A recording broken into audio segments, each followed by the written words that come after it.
celebrando a vida e a saúde, as graças maiores que Deus nos concedeu, estamos dando início a mais um programa Estrela Guia na TV. A você, minha telespectadora amiga, a você, meu telespectador amigo, de Santos, São Vicente e Praia Grande, nosso muito obrigado pela audiência.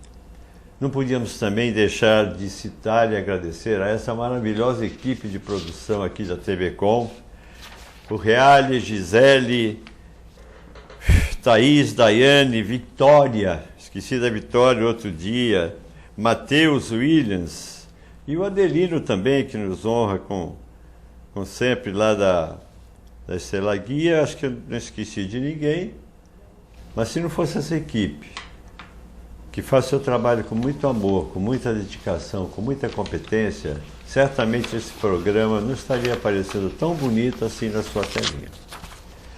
Hoje, o Estrela Guia na TV, como sempre, procurando focar assuntos que sejam importantes e interesse da sociedade.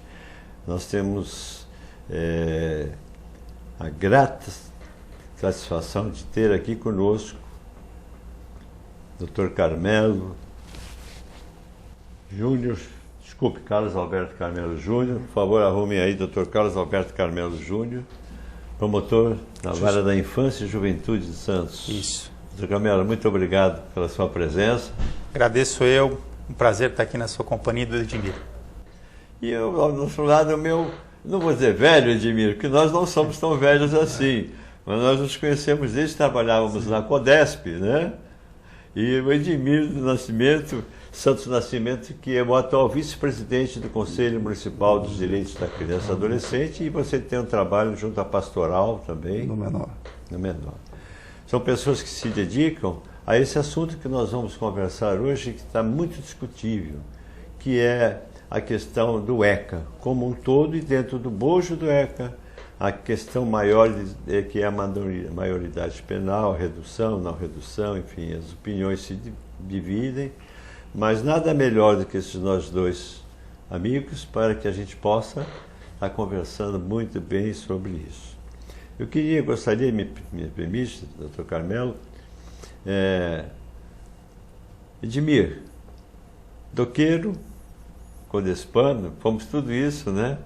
Um pouquinho da sua vida. Bom, vou falar mais da parte social, né? Da parte social. Então, eu milito na Igreja Católica, na Pastoral do Menor, né? E faço parte, junto com a minha esposa, também do movimento de casais. A gente atua na Catedral de Santos. E fui tocado pela questão também da criança e adolescente já em 97, 98. E resolvi atuar dentro de um órgão que desse mais proteção e garantia de direitos da criança e adolescente. E aí foi quando me candidatei ao Conselho Tutelar e atuei por 2 mandatos no Conselho Tutelar da Zona Noroeste, de 1999 a 2006. A partir daí eu resolvi, percebi que poderia estar atuando mais fortemente de uma forma mais coletiva, difusa, através das políticas públicas. Foi quando eu entrei no Conselho Municipal dos Direitos da Criança e Adolescente e estou até hoje lá. Hoje com o mandato de vice-presidente do CMDCA de Santos. Eu conheço pessoalmente, tinha acompanhado essa trajetória do Edmir. Eu quero te parabenizar por isso também, por todo esse teu trabalho e por toda a tua dedicação, a lisura como você vem fazendo. E é isso que eu pedi, Edmir, para que os nossos telespectadores conheça um pouquinho da luta, da caminhada, né, do que a pessoa faz. Doutor Carmelo, posso chamá-lo assim? Claro. Um pouquinho só. Minha história de vida? Isso. Bom, meu nome é Carlos Alberto Carmelo Júnior, eu sou formado em Direito e Administração, eu entrei no Ministério Público na Promotoria de Justiça há 17 anos, estou na Promotoria da Infância e Juventude de Santos há 10 anos e nessa oportunidade eu tenho vivido talvez os momentos mais ricos da minha carreira, onde é uma atividade onde eu aprendo todo dia e eu me vejo cercado de desafios todos os dias. É uma luta árdua defender e tentar efetivar direitos da criança e adolescente, mas a gente conta sempre com o apoio e com o suporte de pessoas como o Edmir, né? E diversas pessoas como ele que nos fazem nesta caminhada ter um pouco mais de brandura, ter um pouco mais de combatividade e de força para enfrentar esse desafio. Eu também sou palmeirense, então isso também define muito a minha personalidade e atualmente sou pai da Catarina.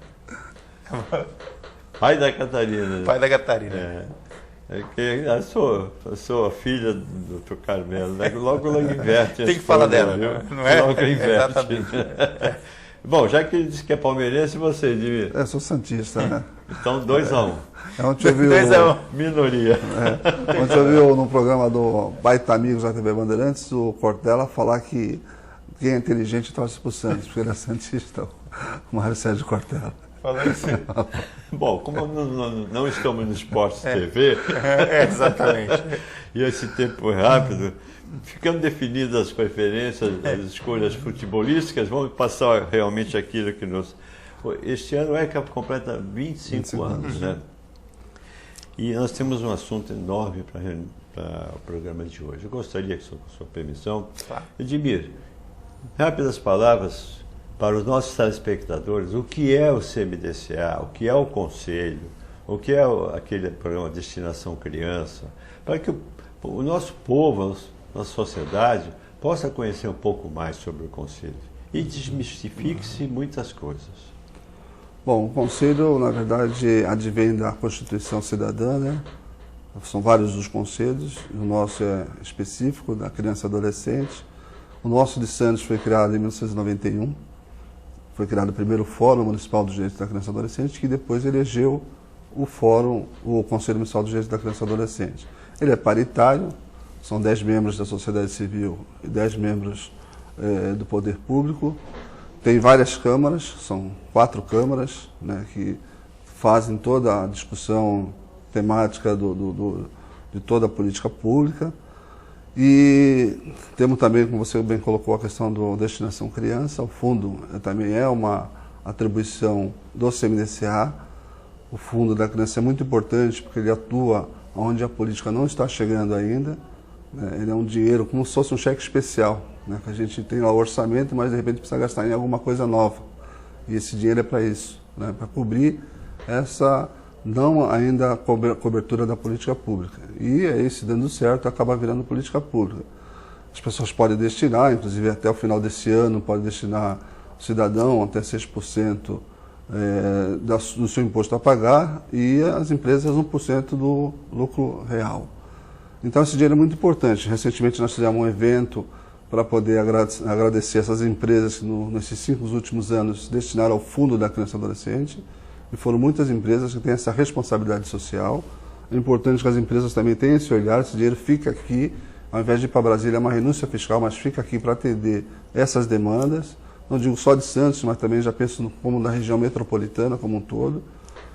E o Conselho atualmente está voltado para 2 coisas importantes. A conferência regional, que vai acontecer agora dia 7 e dia 8 em Itanhaém, né, uma conferência regional para depois ir para a estadual. E outra coisa importante é a eleição dos conselhos tutelares, que é uma eleição nacional, né, no dia 4 de outubro. Então o Conselho está com essas 2 incumbências nesse ano de 2015. Eu gostaria também de só acrescentar e deixar claro, já fizemos vários programas sobre esse Destinação Criança, você já esteve aqui falando Sim. sobre isso, que as pessoas entendam que essa Destinação Criança, você não vai pagar mais imposto de renda.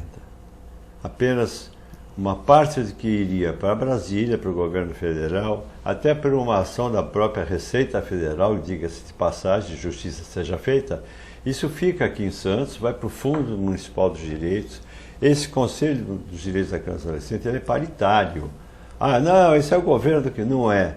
São 20 integrantes da sociedade civil e 20 integrantes do governo que decidem em assembleias mensais. A próxima assembleia agora... Na próxima quinta-feira, né? Quinta-feira. Dia 6, e a próxima assembleia às 8h30, na Casa de Participação Popular, que fica na Rua Realberto, número 119, bem ali atrás do Internacional de Regatas, e aberto para toda a sociedade participar.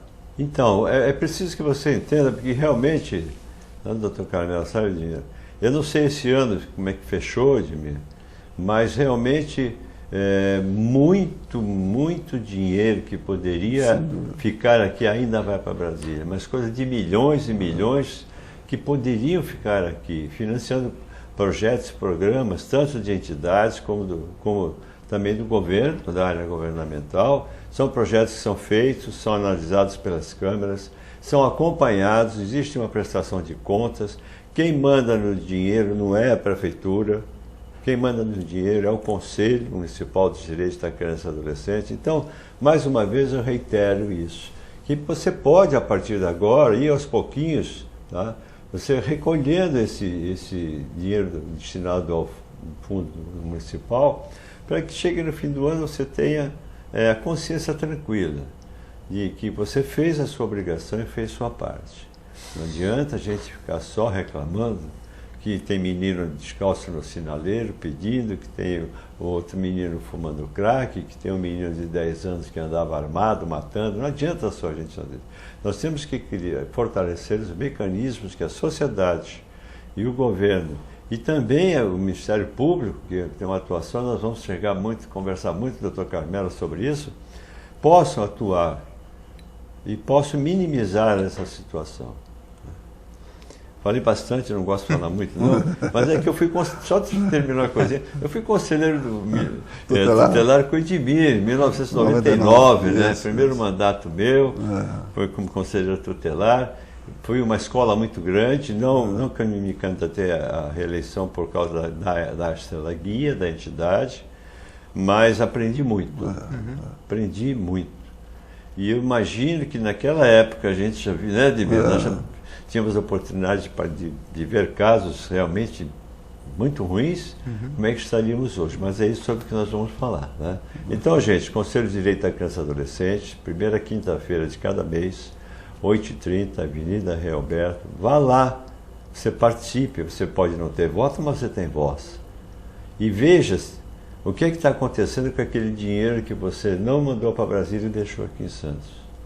E a gente precisa crescer muito em cima disso, né? Com certeza. Muito obrigado. Doutor Carmelo, Promotoria da Infância e Juventude. Eu tive a oportunidade de estar presente na sua fala naquela noite na OAB.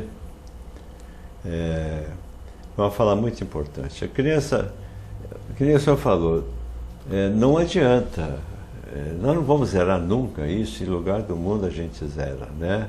A questão da criação, da infância. Como é que o senhor vê hoje as crianças e os adolescentes vão cingir até a nossa cidade? Como é que o senhor sente isso hoje? Olha, eu estava conversando até com o Edmir isso. Eu acho que nós temos um grande caminho a percorrer em termos de efetivação dos direitos da criança e adolescente, nos mais diversos aspectos. A gente tem muito a aprimorar em termos de educação, de saúde, de convivência familiar, do esporte, da cultura. Mas eu acho que é dever nosso também olhar para trás e verificar da onde nós saímos e onde nós já estamos. Eu tenho certeza que olhando as realidades até de cidades que se equiparam à nossa, nós temos algo a mostrar. Você falava anteriormente, Walter, do Conselho Municipal dos Direitos da Criança e do Adolescente, e eu endosso completamente tudo que vocês aqui disseram, né? E ainda comentava com o Edmir que há pouco a gente está em contato com o Ministério Público a respeito das eleições do Conselho Tutelar. A nossa história de Conselho Municipal dos Direitos da Criança e do Adolescente em Santos é muito rica, né? A nossa prática democrática de conselhos é muito boa. Então a gente tem que louvar isso. Porque vira e mexe a gente escuta que o Estatuto da Criança e do Adolescente é uma lei utópica e que muito do que ela preconiza não dá certo.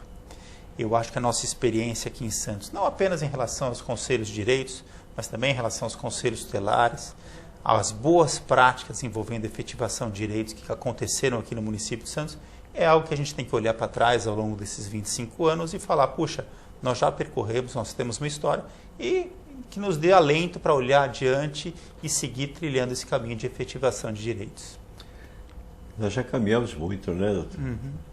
Nós saímos da DIJU e estamos no NAI. Pois é, essa é uma recordação. Vamos falar um pouquinho sobre isso? Essa é uma recordação que vem muito bem a calhar, né? Porque todo aquele que esteve presente na DIJU, né, e eu tive presente já como promotor lá, e verifiquei as condições que existiam ali para os adolescentes custodiados, que de desumanas, falar que eram desumanas era pouco, né?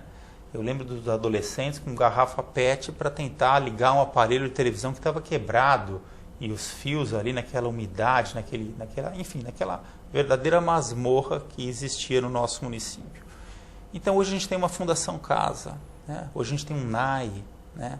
Hoje todos os atores da rede de proteção sabem o seu papel no que diz respeito ao adolescente que pratica ato infracional. Isso é um ganho, né? Um ganho em termos de experiência do Estatuto da Criança e do Adolescente. Nós temos 2 equipamentos destinados exclusivamente ao adolescente que está envolvido com ato infracional. E 2 equipamentos que as pessoas podem ir a qualquer hora do dia e da noite, vão verificar que está tudo certo, que as condições estão boas. Então, realmente, a gente andou bastante. Tem muito a andar ainda, né? Mas a gente tem que reconhecer que muita coisa já foi feita. O NAI, a atuação do NAI, ela está atendendo aquilo, a expectativa. Qual é o atendimento do NAI, até para que o nosso O NAI, ele tem a finalidade de ser um atendimento inicial.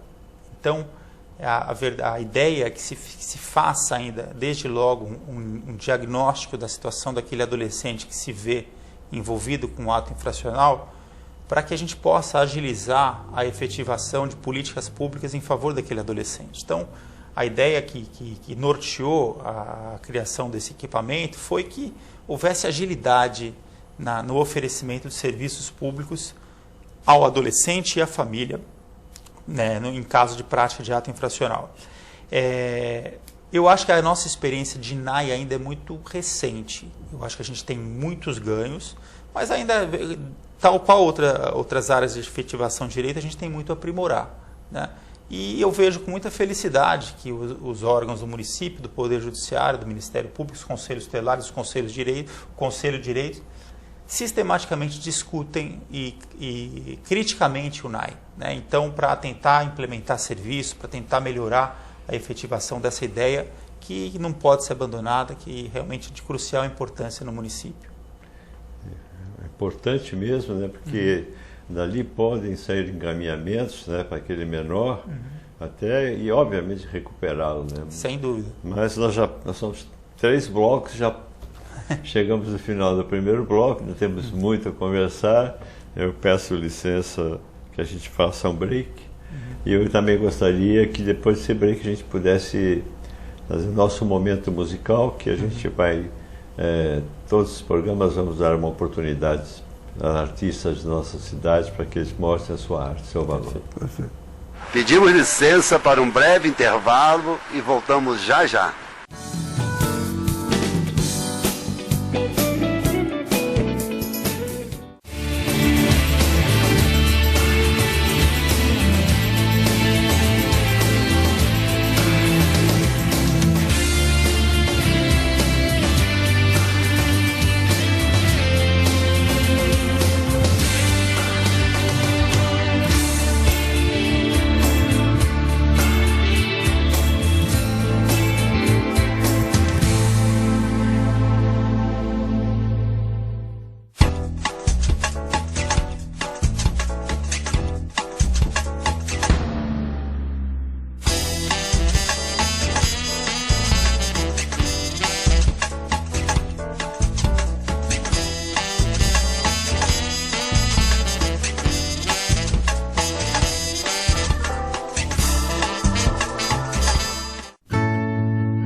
Uma boa ação pode mudar a vida de muitas crianças. A Creche Estrela Guia precisa da sua ajuda e para isso está lançando a campanha Sócio Solidário.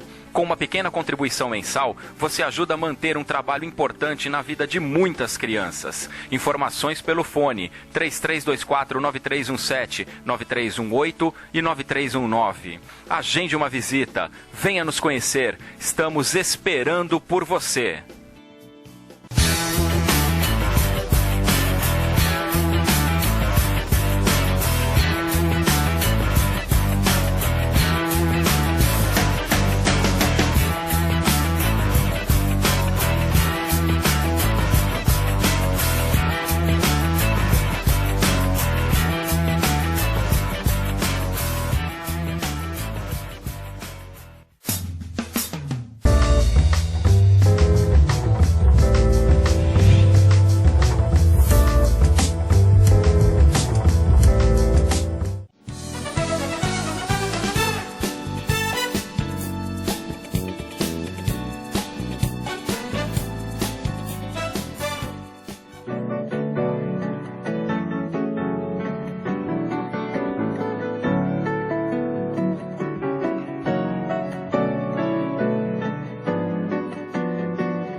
E bem que viu, bem te vi, a sabia já.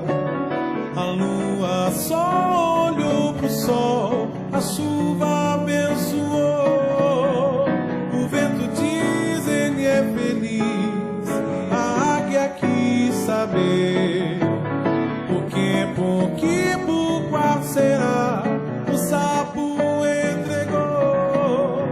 Ele tomou um banho de água fresca, um lindo lago do amor.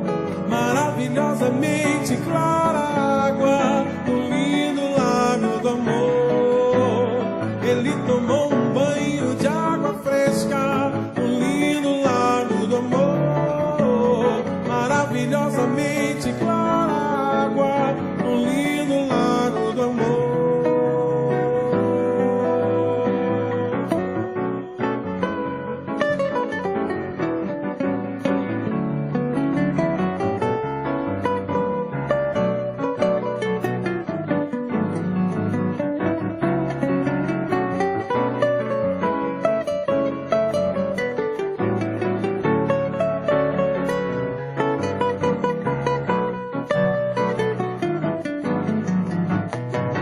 E bem que viu, bem te vi, a sabia já. A lua só olhou pro sol, a chuva abençoou. O vento diz ele é feliz, a águia quis saber. Por qual será? O sapo entregou. Ele tomou um banho de água fresca, num lindo lago do amor. Maravilhosamente clara água, num lindo lago do amor. Ele tomou um banho de água fresca, num lindo lago do amor. Maravilhosamente clara água, num lindo lago do amor.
Você está assistindo ao programa Estrela Guia na TV, agora já no seu segundo bloco. Hoje nós estamos conversando sobre o ECA, 25 anos de ECA, sobre minoridade, maioridade. Temos aqui o nosso promotor da infância e da juventude, Dr. Carmelo Edmir, vice-presidente do Conselho de Direitos da Criança e Adolescente. E nós estamos conversando, né? Puxa vida, será que a violência aumentou muito nas crianças, jovens? Hoje nós vemos uma redução de idade na violência. Quando nós éramos conselheiro tutelar, não tinha ninguém Sim. com 10 anos assaltando. Né? E ao mesmo tempo, nós estávamos conversando, o senhor colocou muito bem, a questão de que cerca de 40% a 46% dos jovens não terminam o ensino médio. Existe uma relação entre uma coisa e outra? Na minha visão, sim. Na minha visão, eu acho que é evidente que a escola acaba sendo a prioridade, tem que ser a prioridade de toda criança e adolescente. Né? Então, é sintomático que quase metade dos nossos jovens não terminam o ensino médio. O que nos leva necessariamente a discutir a qualidade da educação. Né? Não é qualquer escola. A gente tem que ver também que tipo de escola nós estamos oferecendo para os adolescentes. Eu li um livro recentemente, um livro que envolve os sistemas educacionais da Polônia, da Coreia do Norte, da Coreia do Sul e da Finlândia, né? Chama As Mentes Mais Brilhantes do Mundo. E nesse livro, por incrível que pareça, o que se diz é que não existe tanta necessidade de as salas de aula contarem com tecnologia de ponta, não é nada disso. O que acaba dando um sucesso na educação é o envolvimento dos pais na educação e a valorização por toda a sociedade do processo de aprendizagem. Então eu me pergunto hoje no Brasil, em que medida nós todos, enquanto sociedade, nós realmente deixamos um pouco de lado essa questão de valorizar a educação para a criança, para o adolescente, né? Aquele pai, aquela mãe que é tolerante em relação à falta dos alunos na escola, à evasão escolar, ou mesmo um pai que não se importa com a educação do filho, está pouco se lixando sobre o que o filho está aprendendo, se ele está tendo aula, se ele não está tendo aula. Nem tudo é culpa do Estado, nem tudo é culpa do adolescente, nem tudo é culpa da família. Mas somando todas essas culpas, a gente chega talvez ao problema que a gente tem hoje. Né? Falar de redução da maioridade penal sem falar nessas questões é discutir rasamente um assunto muito sério. Essa é a minha percepção. Então, nós recentemente aprovamos o plano do SINASE, né, que é o plano da habilidade socioeducativa, o plano municipal, e foi feito um estudo, um diagnóstico a respeito disso. E é muito preocupante o número dos casos dos meninos infratores, na ordem de 60% a 70%, uma grande defasagem escolar, de 3 a 4 anos. Então, esse menino, quando ele se tornou infrequente, outros no invadido, porque é o caso dos meninos já evadidos, eles estavam no ensino fundamental 1 ainda. Estavam na 4ª série, na 5ª série. O que foi feito para poder resgatar esse menino e trazê-lo de volta para a escola? Essa é a grande interrogação que fica, essa questão. O que a gente está fazendo para fazer essa busca ativa física de fato? Tem que ser amorosa, afetiva? Não tem que ser, mas tem que ser feita. Né? Não pode assim ficar jogando papel para lá e para cá, isso vira uma burocracia e o menino fica com o seu direito violado. Né? Então, há de pensar como tratar essa questão. Com relação aos pais, em 2010 a gente teve um levantamento lá no próprio Conselho e de ficar assim estarrecido, porque tem escolas ainda na educação infantil que os pais, uma escola tipo Celi de Moura Negrini, que fica na Zona Oeste, uma escola, eu guardei porque fica perto da minha casa, no Jardim Castelo, onde eu moro. Mais de 50% a 60% dos pais não acompanhavam a vida escolar dos filhos já na pré-escola. Quando chegar no fundamental, está abandonado. Que abandono é esse? Afetivo ou intelectual? Tem que ser investigado e tem que ser ajudado. Quer dizer, falta apoio para a família. Então precisa de programas também apoiar essas famílias. Ver o que está acontecendo lá no nascedouro, né? Quando a coisa surge. E não deixar depois acontecer do menino se tornar infrator e querer devolver ele para a escola a todo custo, porque a lei obriga que ele tem que estudar. Na nossa época, como conselheiros tutelares, foi lançado o FICAI, né? Exatamente. Ficha de cadastro de aluno infrequente, né? E foi uma dificuldade muito grande o lançamento, não é, Edmir? Nós tivemos muito trabalho para... Quem trouxe isso foi a falecida doutora Jimena, lá veio do Paraná, se eu não me engano, ela trouxe essa experiência, né? A escola é base, mas para que o aluno possa frequentar e estudar, além da qualidade de ensino, que o senhor colocou muito bem, existe a família, que também foi colocado, né? O que está acontecendo com a família no Brasil. E quando a gente fala em família e fala em adolescentes, a gente geralmente foca aquela família pobre que mora no DIC, mas não é só isso. Eu vi no Fantástico, na Globo, que há uma preocupação maior que as crianças, e o senhor que tem a menina, a criança hoje, ao invés de ela brincar com coisas de colocar, montar casinha, ou desenhar, pintar, ela já pega o tablet. Exatamente. Já vai para aquilo. Já vai para aquilo. Até onde existe também a influência disso, porque é fácil para o pai, acho que até a comunidade para alguns pais, né? Vai me dar trabalho, não pega isso aqui. Exatamente. É isso. Eu acho que é exatamente isso. Muitas dessas inovações tecnológicas, elas representam comodidades. E o grande problema, talvez, é que essas inovações tecnológicas para a criança acabem funcionando como um mecanismo pelo qual os pais não dão atenção às crianças.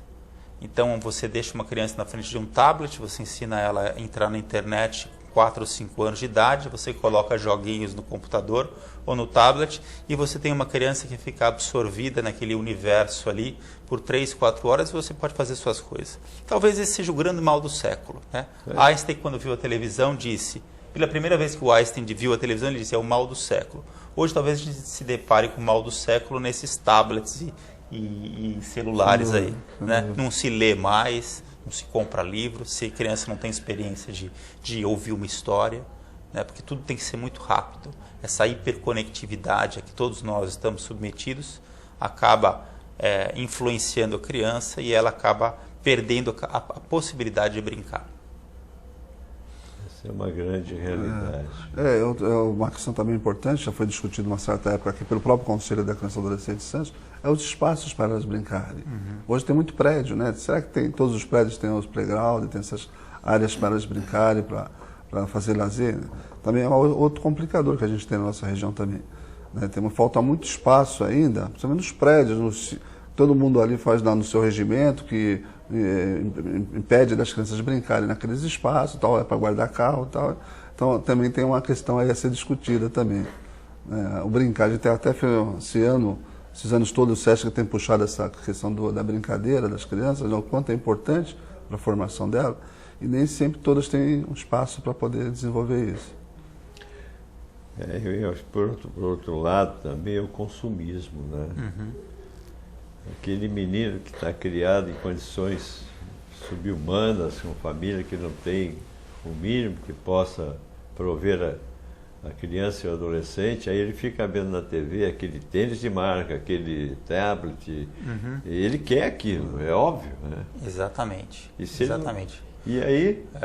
A gente tem um trabalho que está sendo efetuado por uma estagiária na promotoria, e ela, de conversar um pouco mais com os adolescentes infratores, para perguntar, além daquela situação óbvia de ter sido ele ou não que praticou o ato infracional, se ele já teve passagem, se ele já usou droga, aquela coisa como tudo, para tentar identificar quais são os anseios, quem é esse adolescente que está aparecendo lá.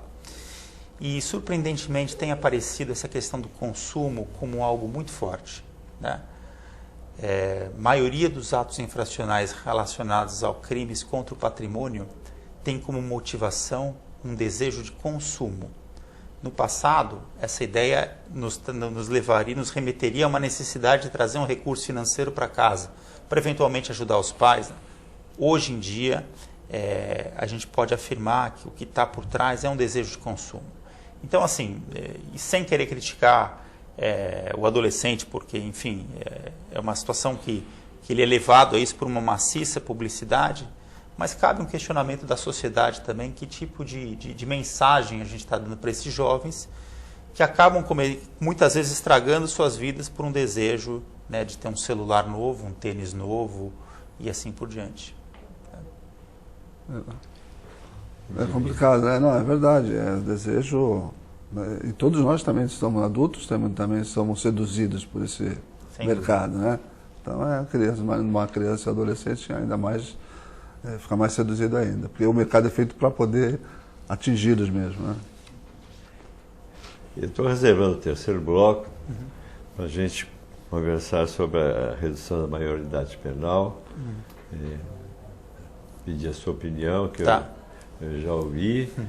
Nós faltam 3 minutos, se eu me permitir, porque a gente fala em jovens e fala no fundo dos direitos. Eu queria mostrar a vocês, isso aqui são presentes que eu ganhei do Marcelo, meu amigo Marcelo. Ele é meu amigo há 25 anos, desde que ele, todos os anos, ele vai no restaurante da Estrela Guia, desde que era no tempo do Gonzaga. Ele come uma porção de batata frita, toma uma Coca-Cola, né? E ele só aceita Estrela Guia. Eu queria primeiro também mandar um abraço muito grande a Tereza, agradecer a Tereza, tá? Te parabenizar, Tereza, tá? Que você, às vezes, me tece elogios que não são a mim devidos, mas a você tem muito mais força que eu, você tem muito mais luz que eu, porque você trata o Marcelo, que é um autista, um grau bem avançado, tá? Com muito amor e muito carinho. Eu acompanho esses anos todos. Isso aqui, gente, foi feito pelo Marcelo, um autista. Então, não vamos menosprezar, sabe, a possibilidade de que pode ser feito por um autista. Eu vou me permitir também, depois, presentear com a Tereza, que vocês levem isso como recordação. Muito obrigado. Porque mostra que, até com os autistas, né, eles são pessoinhas, agora o Marcelo já está grande. Tereza, Marcelo, muito obrigado mais uma vez pela lembrança. Eu estou passando aqui o telefone da APAIA, que é a Associação dos Pais, Amigos e Educadores dos Autistas, uma entidade que luta com grandes dificuldades. Os telefones vocês vão ter aí no break e no GC. E eu vou me permitir, terminando esse bloco, gente, ler uma mensagem do excepcional que tem aqui. Mensagem do excepcional. Vou trocar, que eu preciso um pouquinho para o conselho. Essa mensagem diz o seguinte, acho que vai ficar no fone. Dá-me sinos e vozes cantando para eu ouvir. Dá-me vontade de vencer meus ideais. Não me sufoque de beijos, quero aprender eu mesmo a beijar. Não me escondas em casa, dá-me escolas e amigos, para que eu te mostre que não precisas ter vergonha de mim. Aprenderei a tolerar olhares e sentir o estranho, o diverso a ser presente. Quero fazer parte do mundo que é meu também. Dá-me a chance na sociedade para que eu não seja um peso para ti. E, acima de tudo, dá-me a oportunidade de tentar realizar meus sonhos impossíveis, pois sou tanto quanto você, anjo que bate as asas, mesmo que as tenha menores. Essa é a mensagem que um excepcional daria a seus pais e à sociedade como um todo. Exemplo de vida, Marcelo. Depois de muitos anos você começou a falar para mim obrigado pela batatinha frita. Você e a Tereza sabe sempre muita luz ao nosso restaurante. Muito obrigado, que Deus abençoe vocês. Vocês vão ter aí os telefones da PAIA. Colaborem com a entidade, é uma entidade correta, uma entidade que faz um trabalho muito bonito e luta com muitas dificuldades. E vocês vão me permitir que eu passe a fazer um break para que entremos no terceiro bloco, porque eu estou um pouquinho ansioso do assunto do terceiro bloco. Que bacana, obrigado. É só um minutinho, o programa Estrela Guia na TV volta já.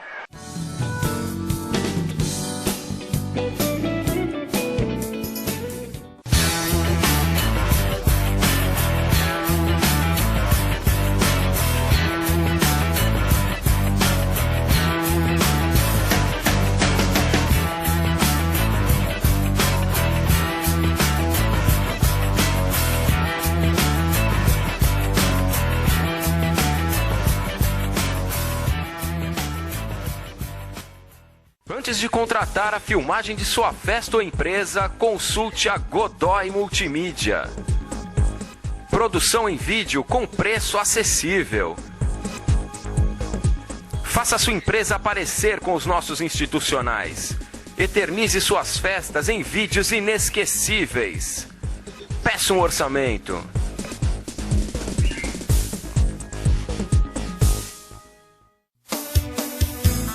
Santos tem um novo gesto para proteger quem atravessa na faixa: o braço estendido. Toda faixa de pedestre sem semáforo agora é faixa viva. Quando for atravessar, estenda o braço com a palma virada para os carros. Quem estiver dirigindo deve respeitar esse sinal e parar. Juntos, vamos fazer um trânsito mais seguro e humano. Uma boa ação pode mudar a vida de muitas crianças. A Creche Estrela Guia precisa da sua ajuda e para isso está lançando a campanha Sócio Solidário. Com uma pequena contribuição mensal, você ajuda a manter um trabalho importante na vida de muitas crianças. Informações pelo fone 3324-9317, 9318 e 9319. Agende uma visita, venha nos conhecer, estamos esperando por você.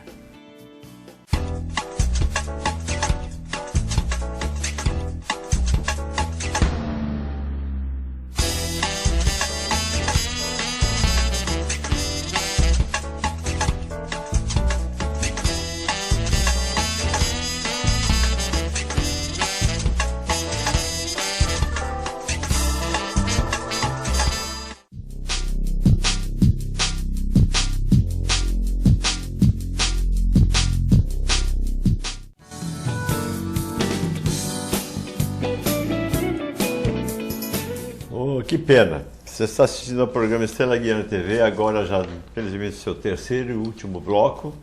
Aqui estamos falando sobre o ECA há 25 anos, hoje com a presença dos nossos amigos, Dr. Carmelo, promotor da Infância e Juventude de Santos, o Edmir, vice-presidente do Conselho Municipal de Direitos da Criança e Adolescente. Eu vou me antecipar, doutor Carmelo, vou já me despedir meus telespectadores para que vocês fiquem com o tempo.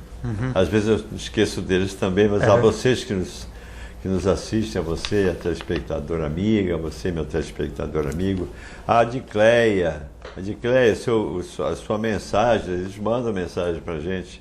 A Adicleia mandou uma mensagem muito bonita, elogiando muito o programa da Bel Maenar. A Bel e o Felipe Fontão, que esteve aqui, cantaram e tocaram com muita emoção. Ela diz o seguinte: Walter, vejo todos os programas também, estou feliz.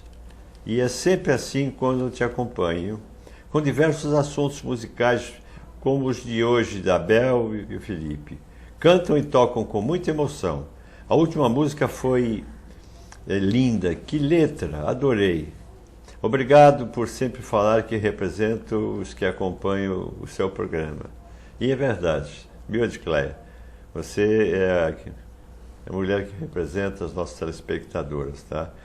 Eu te agradeço mais uma vez.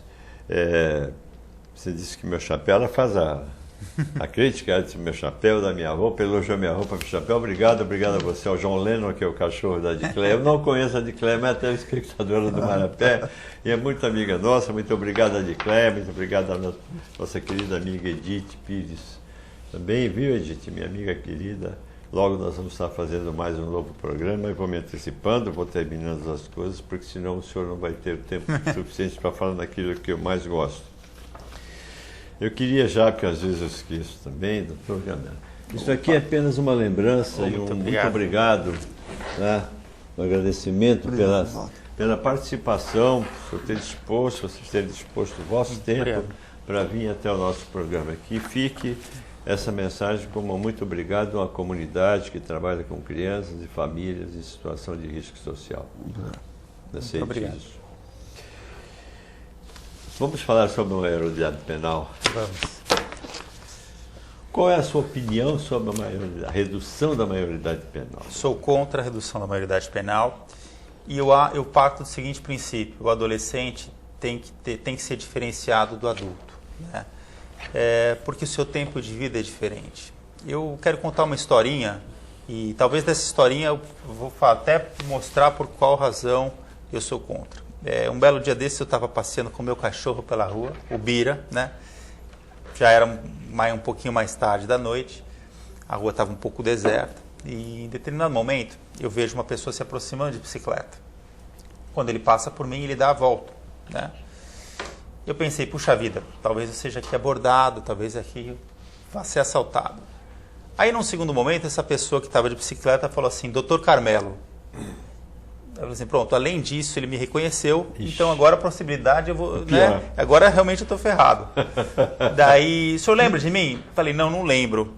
Daí ele disse o seguinte, o senhor me mandou para a FEBEM, para a Fundação Casa. Daí eu tive assim, bom, agora eu vou ser morto. Né? Daí ele me disse o seguinte, olha, eu acabei de sair da Fundação Casa, eu queria dizer para o senhor, eu acabei de sair do meu emprego, eu fiz um curso lá, eu estou trabalhando numa pizzaria, né? E, enfim, está dando tudo certo, quero até que o senhor fale com a minha mãe, agora ligou, falei com a mãe dele, e eu vi o seguinte, eu vi que ele ficou um tempinho na Fundação Casa, e ele se ressocializou, ele, enfim, estava com 18 anos, estava trabalhando, estava muito feliz de estar tendo uma vida, uma experiência profissional, e vivendo fora daquela ideia de tráfico de drogas que ele estava. Eu quero dizer que eu sou contra a redução da maioridade penal, porque se houvesse a redução da maioridade penal, isso aconteceu há 2 anos, né? Esse adolescente talvez ainda estivesse preso. Se ele tivesse sido tratado como um adulto, hoje, né, esse adolescente ainda estivesse preso. E faz 2 anos que eu o encontrei. Ele estava ressocializado. Então, assim, por esses exemplos que existem as pencas, eu sou contra. É claro que eu tenho que enfatizar que existe a necessidade de mudanças pontuais do ECA para dar um tratamento mais razoável a adolescentes que praticam atos de extrema gravidade. Se o senhor me perguntar se eu acho razoável que um adolescente que pratica um latrocínio, que não haja a possibilidade de ele permanecer mais tempo na Fundação Casa do que 3 anos, se o senhor me perguntar que isso é razoável, eu acho que não. Eu acho que nesses aspectos poderia ser mudada a legislação para estender sim o prazo de internação, mas nunca para reduzir a maioridade, né? Como eu dizia no início da minha fala, o tempo do adolescente é outro, o tempo do jovem é outro. E ele merece essa chance pelo seu tempo de vida. É o que eu penso. E acabaria ficando igual quem furta um celular que quem mata estupra. Exato. É isso? Uhum. Exatamente. É um fundamento, é um encaminhamento muito importante, muito bom e justo também. Eu acho que é proporcional, né? Então eu acho que a gente tem a justiça, a ideia de justiça, né? Muita gente preconiza a redução da maioridade penal porque eles acham, no fundo é uma questão de justiça, eles acham que é injusto o adolescente se abrandar.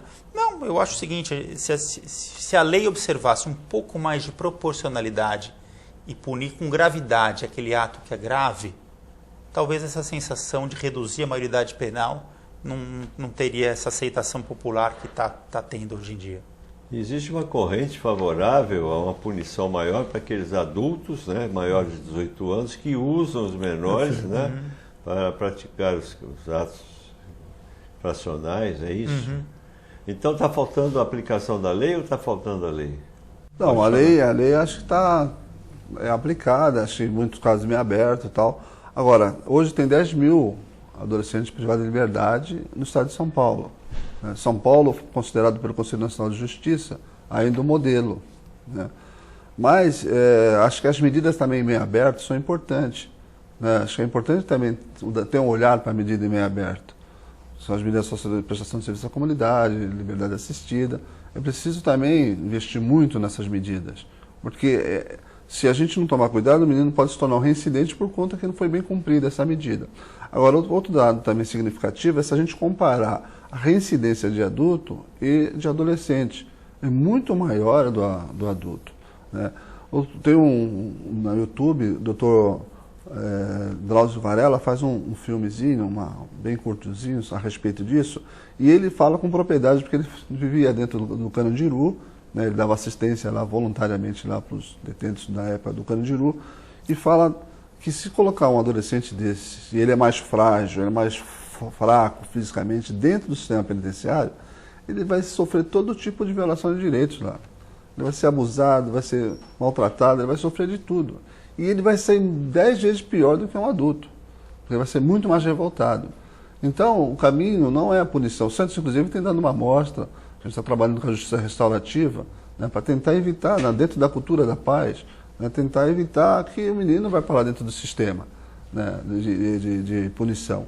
Então, acho que o caminho é esse. O caminho é trabalhar na proteção, né, evitar que ele entre dentro do sistema de medida socioeducativa, porque esse não é o caminho. Acho que dá para trabalhar antes. E, além do que, também tem essa linha tênue entre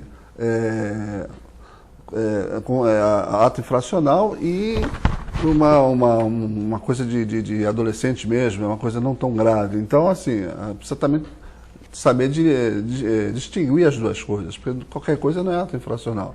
Então, também tem aquele caso de qualquer coisa acontece na escola, chama a polícia, né? Vamos mandar para a delegacia, abre um BO. Quer dizer, isso também é complicado. Então, precisa a gente também tomar cuidado para saber discernir o que é uma coisa e o que é outra. Os senhores são formadores de opinião. Ótimos, são pessoas que têm uma vida dedicada a isso. Qual seriam os caminhos indicados? Eu acho o seguinte, eu acho que é uma discussão de tamanha relevância e que não pode ser decidida de forma abrupta ou rápida, né? Eu acho que a sociedade tem o dever de se informar para discutir esse assunto com mais profundidade. Nos debates que eu tenho visto, tanto por um lado quanto por outro, os defensores da redução e os opositores da redução, eu gostaria de ver mais profundidade nesse debate, né, para envolver outras questões, não apenas a questão relacionada ao merecimento de uma punição mais severa ou não, mas discutir mesmo qual o papel que a gente espera do adolescente, qual o papel que a gente espera da família, né? O que nós, enquanto sociedade, estamos fazendo para que esse adolescente tenha esses apelos de consumo, o que está motivando ele para o ato infracional, e ao mesmo tempo parar um pouco com essa ficção de tratar o adolescente como um puro, como um inocente, que ele não é verdade, hoje em dia não é, né? E discutir então a raiz por que nós estamos nessa situação, né? O que poderia ser modificado para a gente fazer com que esse adolescente, ou o adolescente que enverede pelo ato infracional, tome um rumo na vida. É possível? Será que é necessário um pouco mais de rigor? Ou será que é necessário mais pedagogia? O ECA contempla essas duas vertentes. Não dá para a gente negar uma em favor da outra. Tem que ser um meio termo. Agora, para a gente discutir a fórmula ideal, a gente tem que ter mais profundidade nos nossos argumentos, né? Discutir realmente as raízes dos problemas e não ficar com essas opiniões que a gente vê na Câmara dos Deputados, no Senado Federal, que são verdadeiras ideias compradas em supermercado de tão rasas que são. Me perdoe a palavra, mas é o que eu penso. Não é? É verdade. É o que eu penso. Porque, veja bem, eu acho que é todo um conjunto de fatores, né? E que vai desde eu ouvi falar que se a redução da maioridade penal não vai acontecer, porque se for acontecer, o adolescente ele vai ficar muito mais tempo na cadeia. Isso vai custar muito mais para o Estado. Semana passada, na festa de inverno, um rapaz que trabalha na Fundação Casa disse que fizeram uma medida. Parece que cada adolescente custa quase R$9.000 por mês, é isso? Exatamente, exatamente. Eu achei muito dinheiro, mas é verdade. É verdade isso. Gente, um adolescente que vai para lá custa mais R$9.000. R$9.000, exatamente. Manter um adolescente, a gente já fez esse cálculo, manter um adolescente por 1 ano e meio na Fundação Casa implicaria num gasto que custearia uma vida universitária. É uma discrepância muito grande, né? É espantoso, mas é verídico, é verdadeiro, né? Então, no que a gente quer aplicar nosso dinheiro? Já que a gente está vivenciando um momento de crise econômica e a gente precisa tocar em assuntos orçamentários, no que a gente quer evitar o nosso dinheiro, colocar o nosso dinheiro? Na prevenção ou na repressão? E veja, a gente vai gastar um ano e meio, R$9.000 por mês, e não há nenhuma segurança de que vai haver sucesso, por toda essa omissão, essa violação de direitos que veio acontecendo ao longo do tempo. Será que não é o caso, efetivamente, de alocar todo esse recurso para educação de qualidade? Me parece que a resposta é óbvia, né? E a sociedade sabe disso. Então, assim, a questão que tem que ser discutida na questão da maioridade penal, na minha visão, é a questão de educação. Qualidade da educação. Simples. Não é? Qualidade. E educação, discutir sem preconceitos. Que tipo de educação nós queremos? Né? Esse faz de conta, né? de fazer com que o aluno faz de conta que aprende, o professor faz de conta que dá aula, ou uma educação de qualidade. Uma educação talvez mais simples, que foque em algumas matérias, sabe? Matemática, português, literatura, geografia. Não precisa ter, enfim, filosofia avançada no ensino médio. Pensando nisso, eu também concordo com o Dr. Carmelo, e nós até já estamos agendando com a Escola da Ponte em São Paulo, porque lá tem uma escola, doutor, esqueci o nome, doutor, é o nome de um desembargador. Então tem uma escola em São Paulo que ela trabalha na linha da Escola da Ponte, lá do Pacheco de São Paulo, que é nessa linha que o menino vai, naquele dia ele quer aprender determinada coisa, ele aprende, mas ele vai sendo preparado para ser devolvido para a escola regular. Agora, o que está acontecendo é assim, o menino não tem trauma da escola, tem ojeriza. Né? Então a gente está violando o direito dele a partir do momento que a gente obriga ele a ficar dentro da sala de aula sem entender nada. Aí ele vai bagunçar, vai cometer o bullying, quer dizer, por conta de que a gente está obrigando ele a ficar onde que ele não está conseguindo, né, aprender. Além do que também, acho que tem que ter um trabalho com a família, concomitante, para que a família dê esse apoio para ele também. Porque o menino precisa de um apoio, do incentivo. E a família tem que estar junto também. Muita coisa tem que ser feita. Eu acho que estamos encerrando, infelizmente, o programa de hoje. Passa rápido. Muita coisa tem que ser feita. Eu acho que tem que haver envolvimento da sociedade e o Estado também, não ficar jogando a responsabilidade sobre o outro, né? E no meio fica o Ministério Público, o juizado tentando fazer alguma coisa, não consegue e é complicado. Mas eu queria agradecer de coração a presença do Dr. Carmelo, do Edmir, muito obrigado por ter estado conosco. Nós estamos encerrando, agradecendo a Deus pela presença, agradecendo a Deus por mais um programa, pela oportunidade de estarmos aqui, que cada um possa cumprir a sua responsabilidade. Nós temos, Carmelo, só me permitir... Poxa... para Catalina. Oh, muito obrigado, muito obrigado. Muito obrigado, seu. As flores serão dadas, céu, não é? E a cor dela, viu? Olha que linda. Viu? Muito obrigado. Obrigado. Obrigado de coração, obrigado a vocês. As palavras finais, já encerramos, mas tem mais um minuto, se vocês queiram passar alguma mensagem. Não, só quero agradecer a oportunidade, Walter, e foi um prazer estar aqui com vocês hoje, discutindo a questão do Estatuto da Criança e do Adolescente. Eu também quero agradecer a oportunidade de estar no meio de duas pessoas com quem eu aprendo tanto, né? Pessoas que são defensores árduos da criança e do adolescente e que nos ajudam no nosso todo dia no trabalho da promotoria. Então, agradeço e me coloco à disposição sempre que tiver a sua convocação, Walter. Se você tiver chamar, a gente estará aqui. Muito obrigado. Muito obrigado, e assim termino o programa Estrela Guia na TV mais uma vez, agradecendo sempre a Deus por tudo que nós temos recebido.